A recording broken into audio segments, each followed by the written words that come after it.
Welcome to the MenTell Health Podcast, a space for everyone to talk about men's mental health. I'm Tim, and as always, a brief disclaimer: I am not a mental health professional in any shape or form. I am just a bloke who wants to share his own discovery, journey and struggle with his own mental health. This is episode 2, and I've hit record only 5 times so far, so we're already better off than last time. And let's jump right into it.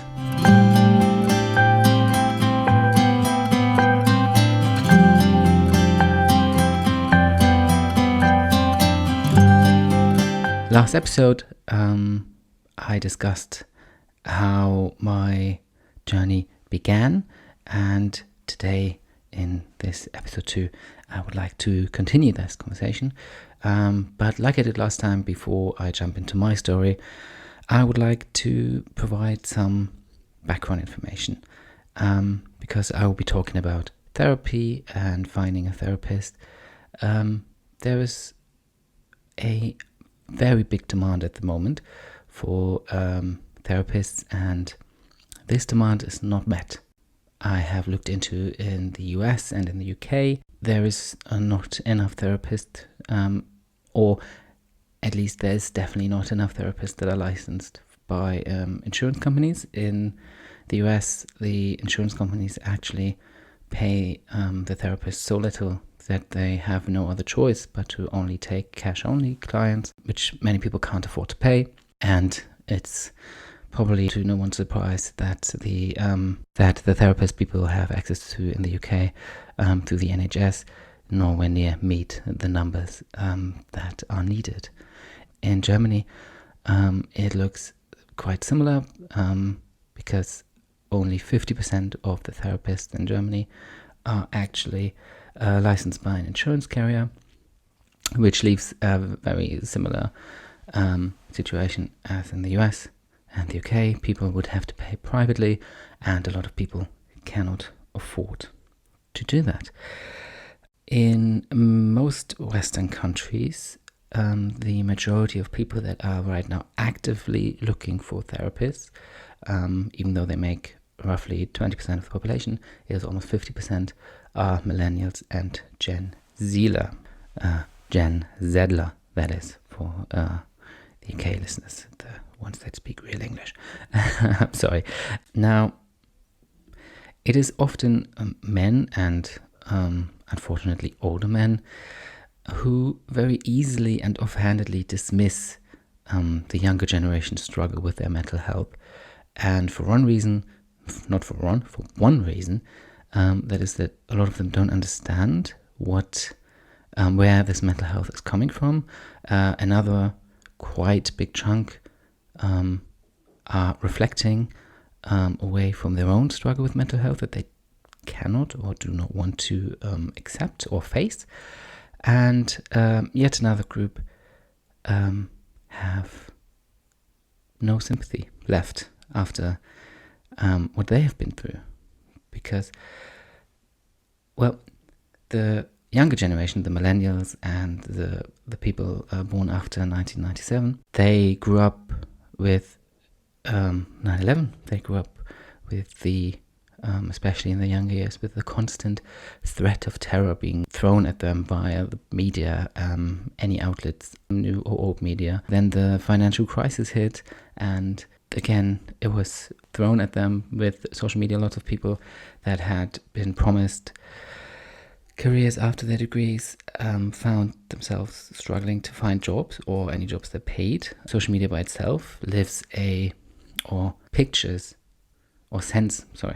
lot of pictures showing a group of people, a very small group of people, but because they're on social media, they seem like they're everywhere, of very wealthy, very famous, very good-looking, beautiful people who have everything figured out. So this whole generation believes that they're the only ones that haven't, because they don't see the other ones struggling. And with the mounting of social media and general the internet, there's a lot of isolation happening. Many people especially now post-pandemic, because that was another very, very traumatic event happening to people, find themselves very isolated, no longer able to socialize, or within that group, or when they meet friends, find themselves not able to be heard or allowed to discuss what is going on with them. And yet another aspect that social media has brought about, but not only social media. Social media is not the,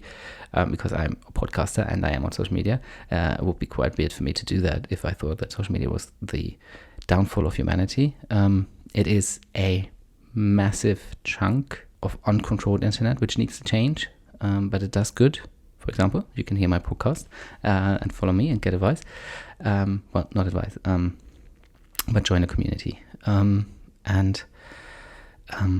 But this social media, and because of the generation before the millennials, which I'm from, I am a millennial, I'm 32 years old, in case anyone was wondering, and the Gen Zler have been shown this illusion of choice, as if anything was possible, but it isn't. If you only study hard enough and work hard enough, you will be able to afford a house, you will be able to afford a family, you will be able to live a life of luxury and pleasure. And for a big part of those groups, this is not possible. Many people work very, very hard, 60, 70, 80 hours a week. And this whole toxic hustle culture is something that I'll be discussing in another episode. This is not happened for them. And of course, that leads to a big mental health crisis. But what we mustn't forget is that this older generation, as dismissive as they sound, there is also a reason behind that dismissiveness. It is not only or not majorly because of hatred or malevolence, but because their struggles were not taken seriously.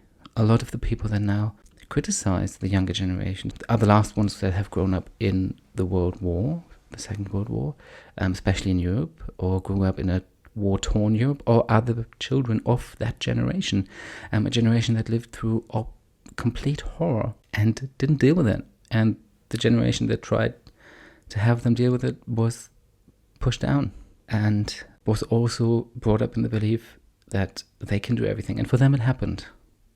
And it is always difficult to see, if something happened for you, how can it not happen for the other person? If you were brought up under the belief that it can happen, because it did happen for them. So yeah, while there's ignorance, it is not just ignorance. And this is something that is, I think, very important to remember. Nevertheless, the crisis of not enough therapists being available to the people that need them needs to be desperately addressed.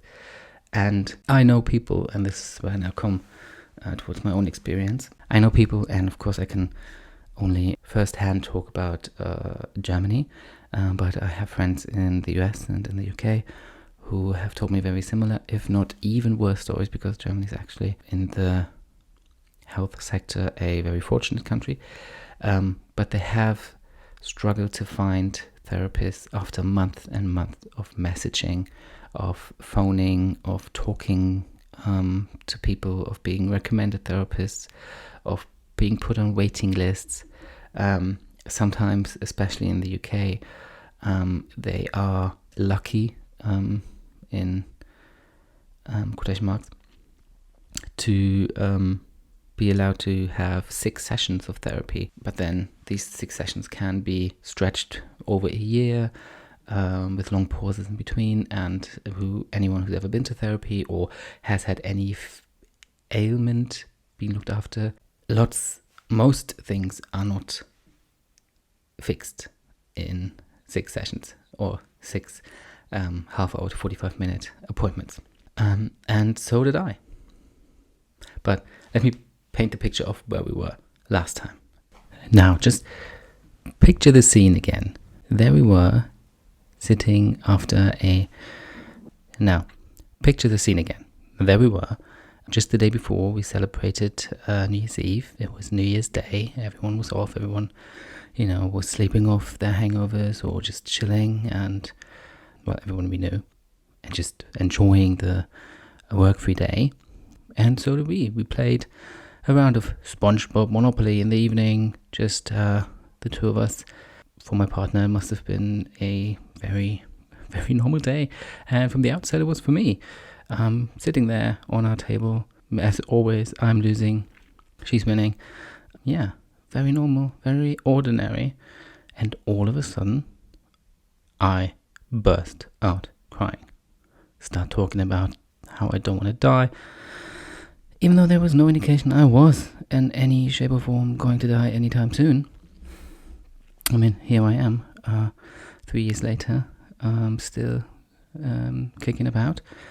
So it must have been a complete and utter shock for my partner. But here is just a fact, no, not a fact, but just, this is just an example of how lucky, one example of many, I have to admit, well, not have to admit, but I have to say, of how lucky I was, because understandably, many other people would be completely overwhelmed by the situation, not having any clue where to start to help their partner, what to do, what was even going on, seeing the signs, being aware of what it means. But because, like I already said in the last episode, my partner is a social worker, she has a good understanding of mental health, because she works with a lot of people, and she could see the signs. So she immediately calmed me down as much as was possible and listened and talked to me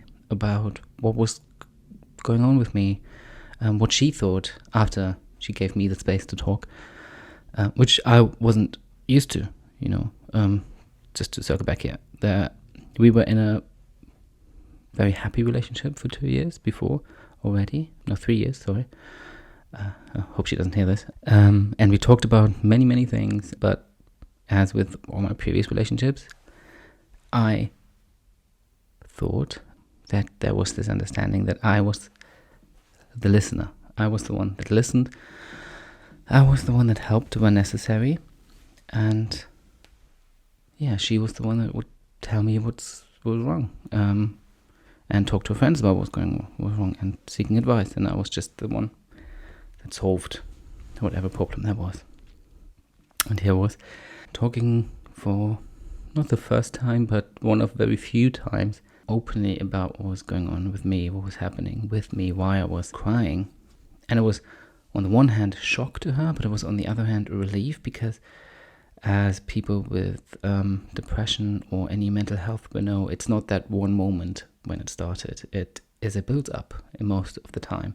And also with me, it was a build-up over many years. But the build-up to this event started a few weeks ago, or a few weeks prior to my Monopoly breakdown. And I was very mean. I was not a pleasant person to be around. And it was Christmas, and her family, my family was there.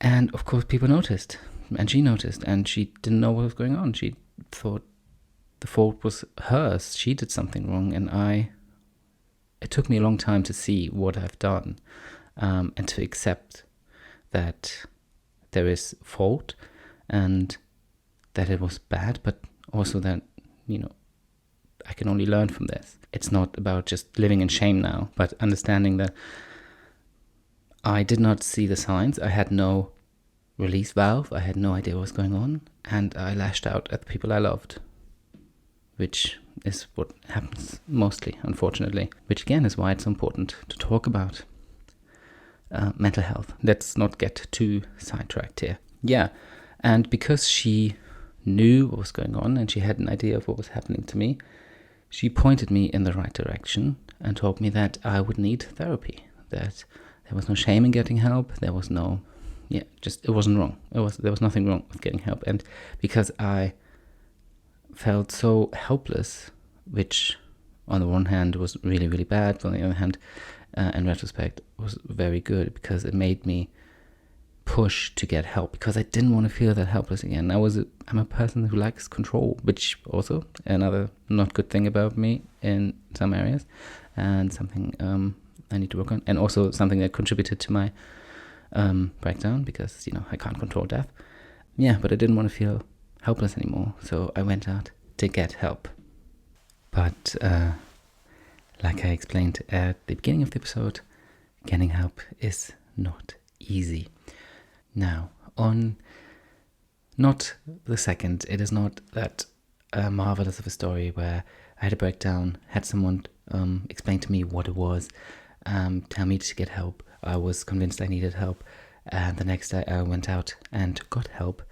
I think it was a week minimum. I can't really recall exactly how long it took me, but it was a minimum a week until I started to become active. And a week is quick. I know there's probably people out there who can do stuff immediately, but for me, a week is quick.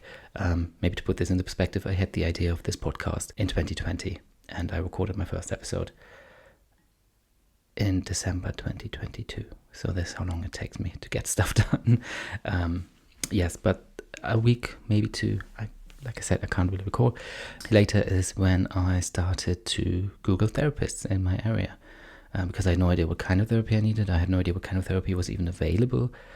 I had some therapy before. I had therapy for a short period of time as a child, which is something I will talk about in another episode again. And I had 3 sessions before with a therapist 3 years prior. Now, why did I have these 3 sessions? At that time, I had struggles sleeping, also something I will get into in a later episode. But why exactly 3? Well, in Germany, you are with every therapy or every therapist you meet, you are allowed to have 3 sessions of evaluation. So the therapist evaluates whether or not you need therapy, but it is also an opportunity for you as a patient to evaluate the therapist if he or she is a right fit. Of course, this is always easier said than done, because for one, 3 sessions is not that many. And second, if it's taken you 2 years to get an appointment with this therapist, even if it doesn't really feel right, you're not very motivated to just let go and wait another 2 years for your next chance. Yeah, so that's how I had some experience with therapy, and the 3 sessions before the therapist, I guess because I wasn't ready to have therapy, I wasn't very honest with her, didn't think I needed therapy at the time, but I definitely needed therapy at the time. Spoiler alert. Anyways, now, because I had that experience, I knew roughly that my job now was to Google therapists, message a bunch of them, but I also knew that there was the resource, which in Germany is very, very handy, and any Germans listening to this who maybe do not know this, but you can email or phone up your insurance company, and they will provide you with a list of all the therapists in your area that are licensed by them, or that are licensed to treat patients via insurance billing, which is what I did. So I had a list of, I think it was 120 therapists, of whom roughly half of them had an email who I could send a mass email out. Well, I didn't send one mass email, I sent 60 emails or 80 emails to 80 different therapists. I obviously didn't type it up new every single time. Anyways, so I emailed roughly 80 therapists. My method was to write one message and then copy paste, so I could get that done within a few days. And I called maybe 30 to 40 of those therapists, plus some that I Googled that weren't on the list, but I just did anyways, just to be, as thorough as possible. And yeah, though of those therapists, I received, let's be generous and say 10 replies. And of those 10 replies, 8 put me on a waiting list. One said that there was no need to put me on a waiting list because their waiting list was so long that by the time they were done, they were probably retired. And the 10th, it wasn't the 10th, obviously. This would be a fairy tale that I opened 10 emails and the very last email is the one I get an appointment with. I can't tell you, it wasn't the last. It was more like in the middle. Gave me an appointment for a getting to know session in 3 months' time, which was fine.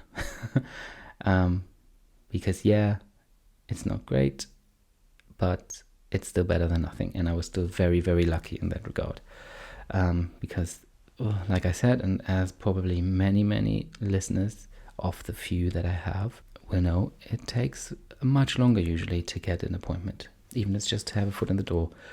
So I was, again, very lucky, and I should not be taken as the example you tell other people, well, he managed to do it in 3 months, why don't you? Well, because, I was lucky, and lots of people are not as lucky. So within this time of waiting for the therapist, I wasn't well, but my partner, like I said, knew already some things that have helped people she works with, and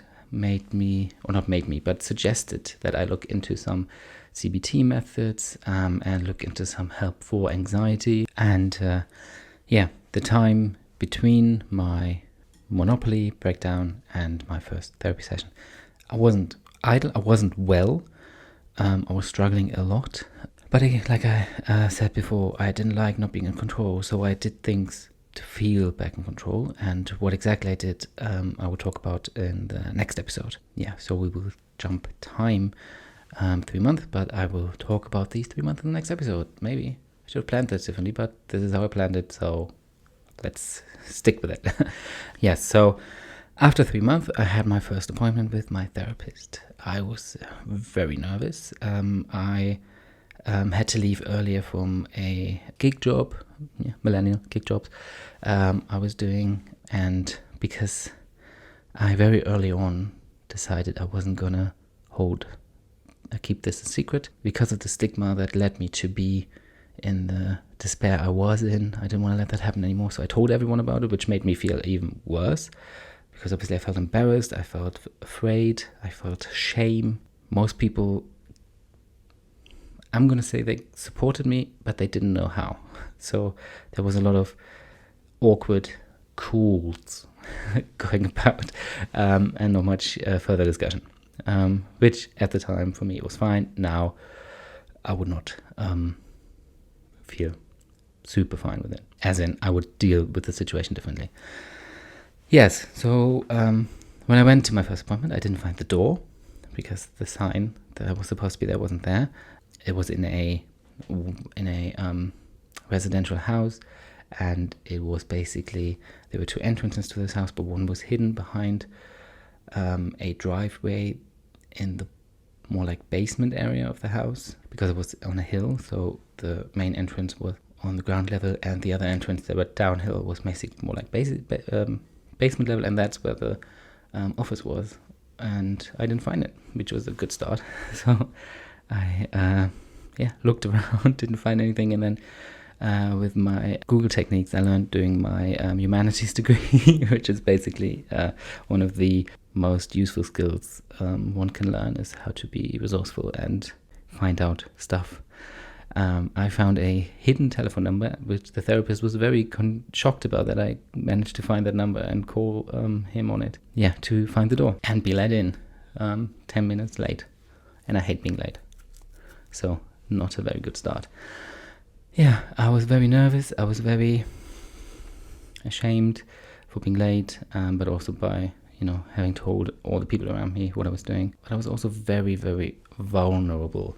I would describe it now. I wouldn't have known it at the time, but I was very vulnerable. Yeah, and my first session was basically just me telling you what I've told you in the last 2 episodes. What had happened, why I was there, how I was feeling, what happened between my email to the therapist and my appointment, which will be, like I said, topic of the next episode, so stay tuned. And facing a lot of the things again that I had successfully suppressed for many, many years, and also weeks where I didn't want to talk about it anymore. So there I was sitting in this office in front of the therapist, who wasn't very much older than me. I would give him at most 10 years, my senior, but I wouldn't even go that far. A very good looking man, a very confident looking man, a very kind looking man, and I cried again. This is going to be a running theme of this podcast.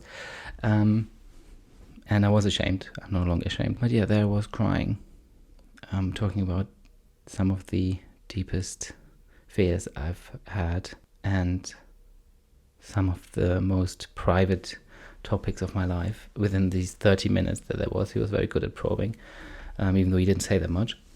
But maybe I was also just so ready to get help that it spurred out of me, because I remembered that the last time I wasn't being as straightforward as I was at this therapist appointment, and I wanted the help. So yeah, and the therapist, which I realized much later, but I encourage everyone to remember, it's a therapist's job to listen. If they just talk over you, then they may not be very good therapists. I am bold enough to make that statement. Advice is good, advice is necessary, and showing you a way out of your situation. But before they can do that, they need to listen and understand what is going on with you. And my therapist, as much as I love him and as much as I'm grateful for his help in the first few sessions, did not understand what was wrong with me, because there was a lot wrong with me, and it took a while to get to the root of the problem, or of the problems. It wasn't just one. Yeah. So my first session, I talked about everything I've already discussed with you, and by the end of it, my therapist said that he would have another appointment for me in 4 weeks. But he was already foreseeing one of his clients to finish their therapy, which would open a permanent slot for me. And he very much already, even though we had 3 appointments altogether, to evaluate my need for therapy. And in the next session, he did diagnostically question me and evaluate me with clinical depression type 2. In German, we say zweiten Grades, so 2nd degree, and a severe anxiety disorder. Yeah, but he could already, at the end of the first session, say that he would recommend a full course of what in Germany is initially 25 or 30 sessions, which can then be renewed for another 60 if the need is seen, or if the need is there, which is something the therapist will declare together with the client and patient. I don't know how it is in other countries. I'm sorry. Please message me, tell me how your experiences were. I'm very, very interested to hear, and very grateful for you to share. Yes, so this was my first session. This was my first experience with this therapist here in my city, who I am eternally grateful for his help. And I will talk more about him and my therapy in the upcoming episodes. Now, running through this episode is the theme of how difficult it is to find therapy and how expensive it can be to get therapy outside of insurance, and in the US and the UK, even within therapy, because therapists, insurance companies don't pay everything or the full amount of therapy sessions. There are alternatives available. Some of them cost money, but not as much as a therapist in person. One of the most famous one, and I've been told is very good. I haven't experienced it myself, so I will not give a recommendation, but I will just tell you that it exists, is BetterHelp, with licensed therapists in the US. I think it is the US, offering online therapy sessions. And I'm not sponsored by them or anything. I just know about them, and I've been told they're good. So check them out. Another alternative is Depraxis, available in the UK, the US, and in Germany. And in Germany, it is sponsored by the government or the your health insurance. So if you have a referral from a GP or any other medical professional, you can, under specific circumstances, please seek information on their website or with your health provider. You can then get the cost reimbursed. Look them up and find out yourself. Other alternative is, and I cannot encourage this enough, if you have people in your life you feel you can trust, you feel safe with, or maybe feel like you could be safe with. I know, unfortunately, not everyone is this lucky, but if you are, or if you're in a position to find these people, do talk to them. If you have a family, talk to them. If you have friends, talk to them. If you have partner, or multiple partners, talk to them. And yeah, it is, and it pains me to have to say this, but don't give up hope, even though it takes forever. It will get better. Thank you, as always, for listening. I would be very happy to hear from you, either via social media, email, or the anonymous contact form on the website, men-tell-health.com. Please reach out. As I mentioned in the first episode, I will be using the first 10 episodes of this podcast to talk about my journey, and I would like to take or to use every following episode to talk about everyone's. So please share your stories with me completely anonymously if you wish, but also not if you do not want to be anonymous, but rather want your voice to be heard, because I hear you and I see you. So thank you. If you find this podcast helpful, I would be happy if you would share it with your friends and family, maybe even to encourage them to have an open conversation with you about your mental health or mental health of your loved one. And it is always helpful if you rate and review this podcast positively. If you hate it, review it negatively, but I hope you like it and review it positively. Thank you very much, and I hear you and you hear me next week.